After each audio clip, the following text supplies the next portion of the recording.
I used to think the worst part of being broke was the hunger. But I was wrong. It's the desperation. Everyone thinks they'd do anything for the right price. That's the thought I couldn't shake as I stared at the email on my cracked phone screen. It was absurd. Too good to be true. Yet, when you're one paycheck away from eviction and down to your last pack of instant noodles, even absurdity starts to look like salvation. But what if that price came with a nightmare you couldn't wake up from? I took the deal, $5,000, $5,000 for one night. The email was short, almost suspiciously so. Seeking volunteers for a private experiment. Risk involved, $5,000 compensation guaranteed for completion. Must be over 18, no health conditions, and willing to sign a waiver. Apply here. There was no sender name, no company logo, just a vague promise and a link that screamed scam. But desperate people do desperate things, and I was no exception. My name's Matt Calloway, and I was born with bad luck stitched into my DNA. Not that I'm blaming fate for everything. It's not fate that made me drop out of college or take that dead-end job at the hardware store, but it sure didn't help. By 26, I'd mastered the art of surviving paycheck to paycheck. Rent was always late, my fridge was perpetually empty, and the only reason I still had a phone was because my landlord hadn't figured out how to cut off Wi-Fi without shutting it off for the whole building. I wasn't a bad guy, just a guy who made bad decisions. Too impulsive, too trusting, too good at convincing myself that this one gamble would pay off. That's what got me into this mess in the first place. The unpaid gambling debt. The rent notice taped to my door like a scarlet letter. People always say, why don't you just get a second job? Or worse, pull yourself up by your bootstraps. I tried. Believe me, I tried. But when your boots have holes and the straps are worn thin, you learn quick that survival is less about working hard and more about clawing at whatever lifeline you can find. That email? It was my lifeline. Or at least that's what I told myself when I clicked the link. The application form was surprisingly simple. Name, age, emergency contact, if applicable. A checkbox acknowledging that unforeseen circumstances were part of the agreement. I hovered over that last one for a while. Unforeseen circumstances. That could mean anything. But it also didn't matter, did it? My life was already one big, unforeseen circumstance. A part of me even wondered if this was some elaborate prank. Maybe a hidden camera show meant to humiliate people like me, the ones naive enough to think they could trade their fear for a quick buck. I hit submit anyway. What was the worst that could happen? 2 days later, I got the call. Mr. Calloway? The voice was crisp, professional, and completely devoid of emotion. Yeah? I tried to sound confident, but my throat was dry. You've been selected. Are you still interested in participating? Yeah. Definitely. Excellent. Please arrive at the following address at 6 p.m. sharp. Do not bring any personal items aside from your phone and ID. Further instructions will be provided upon arrival. Before I could ask any questions, the line went dead. The address they gave me wasn't far, just an hour's bus ride out of town. I recognized the name of the area, Wendell Industrial Park. It used to be a bustling hub for factories and warehouses, but most of them shut down years ago. Now it was a ghost town, a place you avoided unless you had a death wish or a reason to hide. I should have been suspicious. A real company would have sent more information, right? Signed an NDA, provided transportation. But my brain wasn't built for logic. It was built for survival. And survival meant taking risks. Still, as I sat on the bus that evening, watching the city lights fade into the distance, doubt crept in like a shadow. The other passengers, all strangers, seemed to avoid looking at me, like they could smell the desperation clinging to my skin. Was this how it started? Those news stories about people vanishing without a trace? Was I about to become another cautionary tale for late-night crime shows? I pushed the thoughts aside. Fear wasn't going to pay my rent. The bus dropped me off at the edge of Wendell Industrial Park. The air was heavy, almost suffocating, and the silence felt wrong. Too thick, too deliberate. The only sound was the crunch of gravel under my boots as I walked toward the address. It wasn't hard to find. The building stood out like a tombstone, tall and lifeless, its windows shattered or boarded up. A single light flickered above the entrance, casting long, jittery shadows across the ground. A man in a suit waited by the door, holding a clipboard. He looked out of place, like someone who belonged in a boardroom, not the middle of nowhere. His expression was unreadable, but his eyes had a kind of sharpness that made me uneasy. "Matt Calloway?" he asked, his tone flat. "Yeah, that's me. Follow me?" No introduction, no small talk, just a curt nod as he led me inside. The interior was worse than the outside, peeling walls, exposed wires, and a stench that reminded me of damp cardboard and rust. I couldn't tell if it was abandoned or just neglected. The man led me to a small room with a table, a chair, and a stack of papers. "This is your contract," he said, sliding the papers toward me. "Read it carefully. Sign at the bottom." The contract was dense with legal jargon, but the key points stood out. I agreed to stay in the facility from sunset to sunrise. I would follow all instructions without question. I understood the risks involved, including physical and psychological harm. At the bottom, in bold letters, was the final clause. Under no circumstances may you leave before 6 a.m. Failure to comply will result in forfeiture of compensation. The man handed me a pen. "Do you have any questions?" I swallowed hard. "What kind of risks are we talking about?" He smiled, but it didn't reach his eyes. "Nothing you can't handle." That wasn't an answer, but again, it didn't matter. I signed the contract. Once the paperwork was done, the man handed me a flashlight and a small device that looked like a pager. "This will record your experience," he said. "Keep it with you at all times. Someone will contact you through it if necessary." He opened a door at the far end of the room, revealing a dark hallway. "Follow the markers," he instructed. "And remember, no matter what happens, stay inside. You'll get your money in the morning." Before I could respond, he closed the door behind me, leaving me alone in the dark. The hallway stretched out like the throat of some great beast, swallowing the light from my flashlight. I took a deep breath and started walking, my footsteps echoing like whispers against the walls. I didn't know what was waiting for me at the end of that hallway.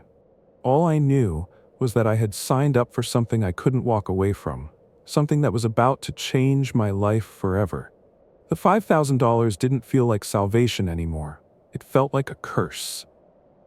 The first thing I noticed was the silence. Not the peaceful kind, but the kind that hums in your ears and makes you feel like you're being watched. The hallway stretched on, dimly lit by faint red markers painted on the walls. My flashlight's beam cut through the darkness, but it didn't do much to make me feel safer. The air was damp and smelled of mildew, like an old basement that hadn't been opened in decades. Every step I took felt heavier, like the building itself was trying to pull me deeper into its bowels. I followed the markers because I didn't have a choice. Turning back wasn't an option, not with $5,000 on the line. And even if it had been, the way back was swallowed by darkness, and I wasn't eager to test the rule about not leaving before dawn. Eventually, the markers led me to a door at the end of the hall.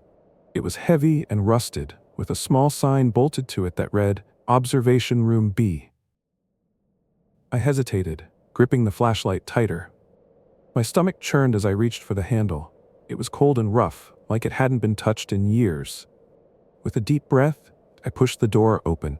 The room was small and sparse, dominated by a single chair, placed in the center of a circle drawn on the floor. The circle was intricate, made up of strange symbols and shapes I didn't recognize. A camera was mounted in the corner of the room, its red light blinking steadily. "Sit down." A voice crackled from the small recording device clipped to my jacket. I froze, heart pounding. I hadn't expected to hear anyone, at least not like this. The voice was distorted, robotic, and eerily calm. "Sit down in the chair and remain within the circle," it repeated. I glanced around, half expecting someone to step out from the shadows and laugh, telling me this was all a prank. But there was no one, just me, the chair, and the symbols on the floor. I sat down, the chair creaking under my weight. My flashlight rolled to the floor, its beam pointing uselessly at the wall. "Good," the voice said. "You will remain seated until instructed otherwise, but do not leave the circle for any reason." The emphasis on "any reason" made my skin crawl. For a while, nothing happened. The room was quiet, save for the faint hum of the building. I stared at the symbols on the floor, trying to decipher them, but they looked like gibberish, loops and lines that seemed random but felt deliberate. Minutes turned into what felt like hours. The silence pressed down on me, and I started to wonder if this was the experiment. Maybe they just wanted to see how long I could sit in an empty room before I cracked. That's when the lights flickered. At first I thought it was my imagination. A faint sound like the rustling of leaves seemed to come from the walls. I held my breath, straining to listen. The rustling grew louder, morphing into whispers. They were soft, barely audible, but unmistakably human. I couldn't make out the words, but the tone was unnerving, urgent, pleading, angry. It sounded like dozens of voices overlapping, each one trying to outdo the other. Is this part of it? I asked aloud, my voice shaky. The recording device didn't respond. The whispers grew louder, circling the room like a swarm of invisible insects. I gripped the edges of the chair, my heart racing. "Remain in the circle," the voice finally crackled. I wanted to scream at it, demand answers, but the words caught in my throat. Then I saw it. A shadow moved across the wall, just outside the circle. It was quick, almost too quick to catch, but it was there. My eyes darted around the room, searching for the source. But the shadow moved again, this time in the opposite direction. "Hello?" I called out, my voice trembling. No response. The shadow darted across the wall again, stopping just behind the camera. My breathing grew shallow as it began to take shape. It wasn't a person, at least not entirely. Its form was warped, with limbs too long and a head that seemed to stretch unnaturally toward the ceiling. It stood there, motionless, as if it were watching me. "Remain in the circle," the voice repeated. I didn't need the reminder. My body was frozen, every instinct screaming at me to stay put. The shadow moved closer, inching toward the edge of the circle. As it approached, the whispers grew deafening, each one overlapping into a cacophony of sound. And then it stopped. It didn't cross the circle. It stood at the edge, its distorted head tilting as if testing an invisible barrier. The voice on the recorder crackled back to life. "The circle is your protection. Do not break it no matter what you see." The shadow began to move again, pacing around the perimeter like a predator circling its prey. "Why? Why can't it cross?" I asked, my voice barely above a whisper. The voice didn't answer. I tried to keep my eyes on the shadow, but movement in the corner of the room caught my attention. Another figure emerged, smaller but just as twisted. Its body crawled on all fours, its joints bending in ways that made my stomach churn. Soon, there were more. They appeared one by one, each one different but equally horrifying. Some had too many eyes, others had none. Some were tall and skeletal, while others were hunched and misshapen. They filled the room, their grotesque forms pressing against the edges of the circle. The voice crackled again. "They want you to leave the circle. They will try to convince you. Do not listen." My stomach dropped. Convince me? How? As if on cue, one of the creatures leaned closer. Its face, or what I assumed was its face, was a void of shifting darkness. But then it began to change. The void morphed, features emerging like clay being molded. Within seconds, I was staring at a face I recognized. My mother's. My breath hitched. She had passed away 5 years ago, but there she was, staring at me with eyes full of sadness. "Matt," the figure said, its voice soft and familiar. "You don't have to do this. Just step out. Come to me." I shook my head, tears welling in my eyes. "You're not real." "Matt," it said again, more insistent this time. "It's okay. You're safe with me."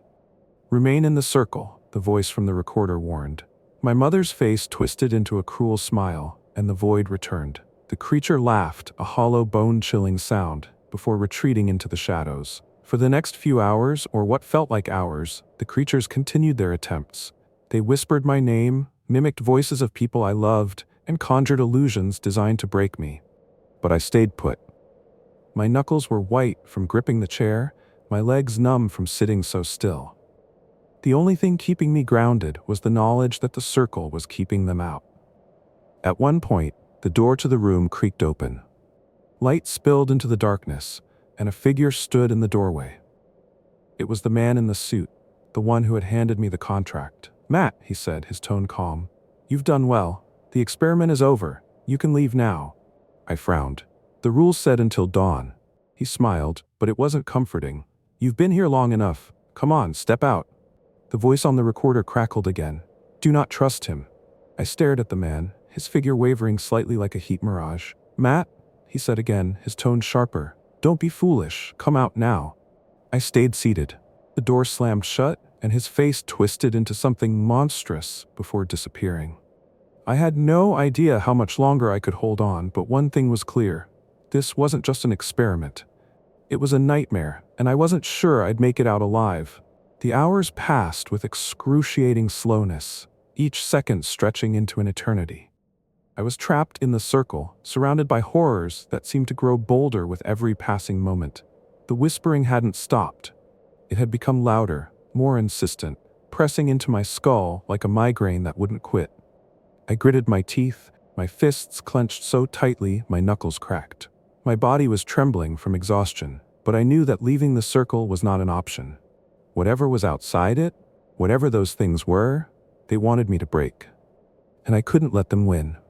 At some point, the creatures retreated. The whispers faded, and the room grew eerily quiet. For a moment, I thought it was over. The tension in my shoulders eased slightly, and I dared to take a deep breath, but the quiet wasn't comforting. It was suffocating. The shadows in the corners of the room seemed darker, thicker, like they were watching me, waiting for the right moment to strike. I stared at the camera mounted in the corner, its red light blinking steadily. Was someone watching me? Or was this all on autopilot, a cruel game set in motion with no one to stop it? I glanced at my watch, 3:42 a.m. The rules were clear. I had to stay in the circle until dawn. That meant 2 more hours at least. 2 more hours in this hell. The first sound came like a gunshot, a deafening bang that reverberated through the room. I jumped in the chair, my heart slamming against my ribs. The door at the end of the hallway had been thrown open, and footsteps echoed in the darkness beyond. "Who's there?" I shouted, my voice cracking. The footsteps didn't answer. They grew louder, closer, until they stopped just outside the room. The door to the observation room creaked open, and a figure stepped inside. It was a woman. She looked normal, too normal in fact. Her face was serene, her expression calm. She wore a simple white dress that seemed to glow faintly in the dim light. "Please," she said softly, her voice trembling with emotion. "Help me." I stared at her, my mind racing. Was this another trick? Another illusion conjured by the creatures? "Who are you?" I demanded, my voice sharper than I intended. "They've trapped me here," she said, tears welling in her eyes. "I've been here for so long. Please, help me get out." "Stay back," I warned, her expression shifted, her eyes narrowing. "You don't understand," she said, her voice lower now, almost a growl. "They won't let me leave unless you take my place." My stomach turned. "What?" She stepped closer, her bare feet stopping just at the edge of the circle. Her calm facade cracked, her face twisting into something cruel and desperate. "Just step out," she hissed. "It'll only take a second. They'll let me go, and you can take my place. It's fair, isn't it?" "Fair." Her voice dissolved into a guttural snarl, and her face distorted, her mouth stretching impossibly wide as she screamed. I closed my eyes, trying to block out the sight of her. When I opened them again, she was gone, and the room was empty once more. But something felt different. The air was heavier, the atmosphere oppressive. I glanced at my watch, 4:58 a.m. The whispers started again, but they were different this time. Instead of the frantic, overlapping voices from before, there was just one. It was deep and commanding, vibrating in my chest. "Your time is up," it said. I frowned, glancing at my watch again. It wasn't dawn yet. "No," I said aloud. "I still have time. Step out." The voice insisted, louder now. "You have fulfilled the terms. Leave the circle, and you will be free." I shook my head. "The rules said until dawn. It's not dawn." The voice laughed, a deep, guttural sound that made my skin crawl. "Do you think we abide by your rules?" The shadows in the room began to shift, swirling and coalescing into shapes. Figures emerged, tall and featureless, their bodies shimmering like heat waves. They surrounded the circle, their presence suffocating. One of the figures stepped forward, its form shifting as it moved. It began to take on a familiar shape, my father. "Matt," it said, its voice soft and warm, the way I remembered it. "It's okay, son. You've done enough. Come out." I felt a lump rise in my throat. My father had passed away when I was 12, and hearing his voice again was like a punch to the gut. "You're not him," I said, my voice trembling. The figure smiled sadly. "I know you miss me. I know how hard it's been for you. But I'm here now. Just step out, and we can be together again." Tears streamed down my face. I knew it wasn't real, but the temptation was unbearable. Remain in the circle.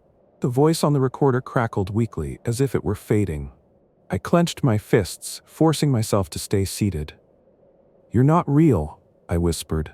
The figure's smile twisted into a snarl, and it lunged at the edge of the circle, its form dissolving into smoke before reforming. The others joined in, their distorted bodies pressing against the invisible barrier. The pressure was unbearable. The room felt like it was collapsing in on itself, the air thick and suffocating. Leave, the voice commanded, no longer tempting but demanding. You do not belong here. The symbols on the floor began to glow, a faint red light that pulsed in heartbeat. The creatures recoiled slightly, but they didn't retreat. I glanced at my watch, 5:57 a.m. Just a few more minutes. The creatures grew more frantic, their movements jerky and erratic. They clawed at the edges of the circle, their hands passing through the air like they were trying to tear it apart. You will not survive, the voice growled. I don't care, I said through gritted teeth. The symbols burned brighter, the light blinding. The creatures screamed, a deafening sound that made me clap my hands over my ears. And then, just as suddenly as it had started, it stopped. The creatures vanished. The whispers ceased, and the light returned to normal. The silence was almost peaceful now, but I didn't dare move. My watch read 6 a.m. A voice crackled through the recorder. Congratulations, you have completed the experiment. You are free to leave. I stayed in the circle for a moment longer, my body too weak to move. Finally I stood, my legs trembling beneath me. The door creaked open, revealing the hallway bathed in faint morning light. I stumbled out, my mind reeling. Whatever this experiment had been, it was over. But I knew, deep down, that I'd never truly escape it. The things I'd seen, the voices I'd heard, they would haunt me forever. And as I walked out of the building, clutching the 5,000 check in my hand, I couldn't shake the feeling that I had left something behind in that room. Something I could never get back. If you enjoyed this terrifying tale and want more stories that will keep you awake at night, make sure to hit the like button, subscribe to the channel, and turn on the notification bell so you never miss an upload. Share your thoughts in the comments below. What would you have done in that situation? And remember, the next story might just make you question what's real and what isn't. Thanks for watching, and we'll see you in the shadows.